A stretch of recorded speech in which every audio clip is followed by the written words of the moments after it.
What's up everybody, Arashi here, back again with yet another upload. My topic for today's story is about Sabine Wren and what her future holds and where I could see her character going and where I honestly would like to see her character go. But first, I'd like to start this video out with a question. What do you guys think about Sabine Wren being force sensitive, and where do you think this will go for the Star Wars story? I'm going to explain here just for a little bit of a rant, I'd say. Not even a rant really, because I don't really hate the idea, I just think it's a little bit weird. But I just don't know how I feel about Sabine Wren being force sensitive just yet. For where I think the character is going, or where at least I would like for her to go, I would honestly say her being force sensitive is perfect. But on the other hand, it's just a little bit weird to accept with another whole Jedi essentially joining the scene. And I think that the Jedi are just becoming way too and far too common amongst the Star Wars community and in just the Star Wars lore in general. It's like everyone's force sensitive nowadays, and I think that's why Mando season 1 and season 2 were so great to see. It was something new, not a force user running around, just a simple bounty hunter, a Mandalorian bounty hunter at that, just going throughout the galaxy.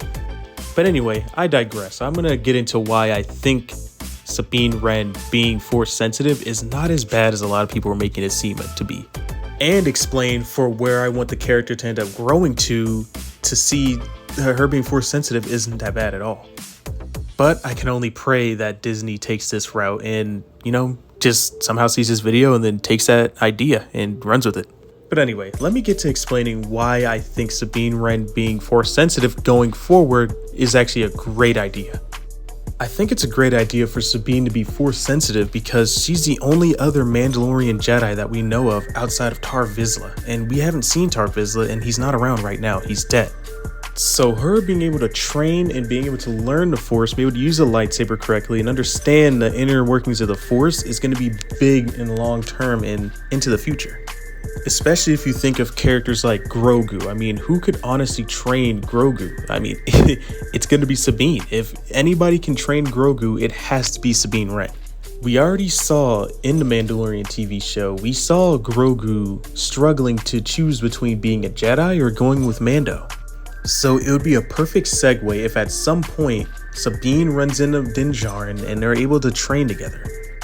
And hopefully Grogu is open to this change and open to seeing another Mandalorian, similar to how he'll end up being, be able to wield a lightsaber and be a Force user.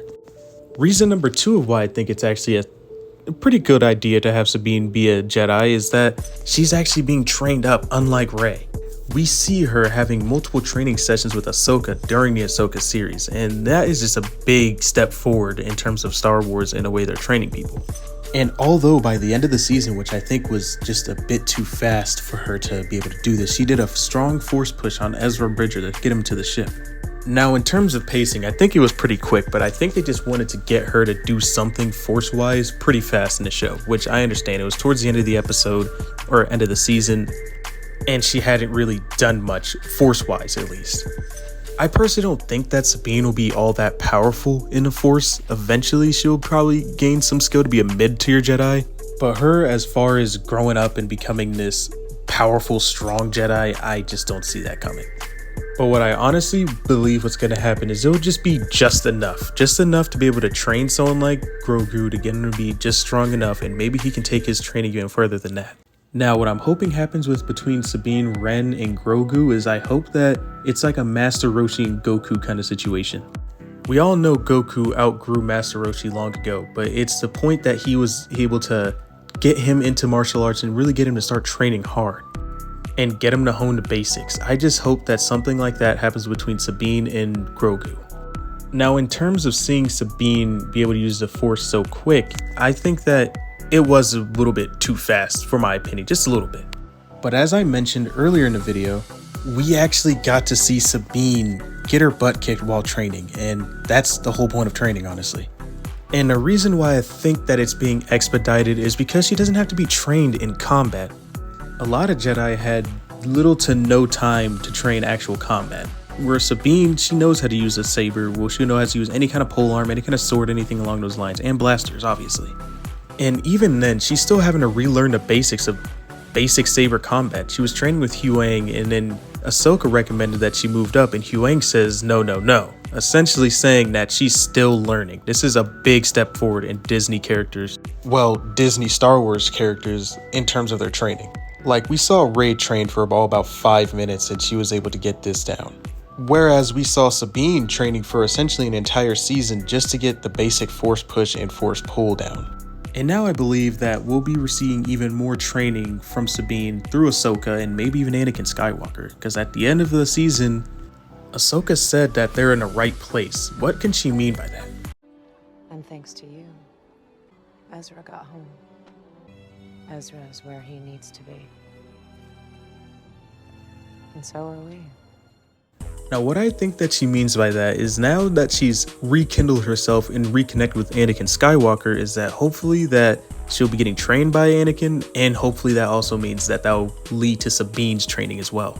Maybe Anakin Skywalker's Force Ghost helps both of them to get a better understanding and helps Sabine get a better understanding and deeper connection to the Force. I think that's definitely would be more well received than her just kind of learning from Ahsoka and just kind of gaining the bits and pieces as she goes on.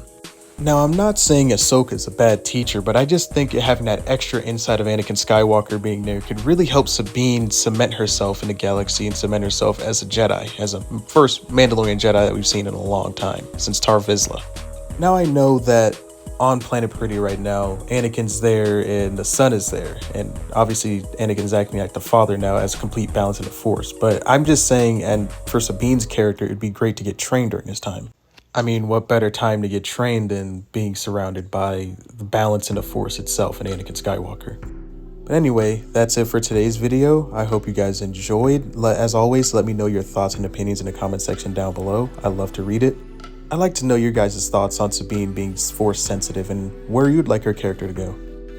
But as always, may the Force be with you and have a great rest of your day.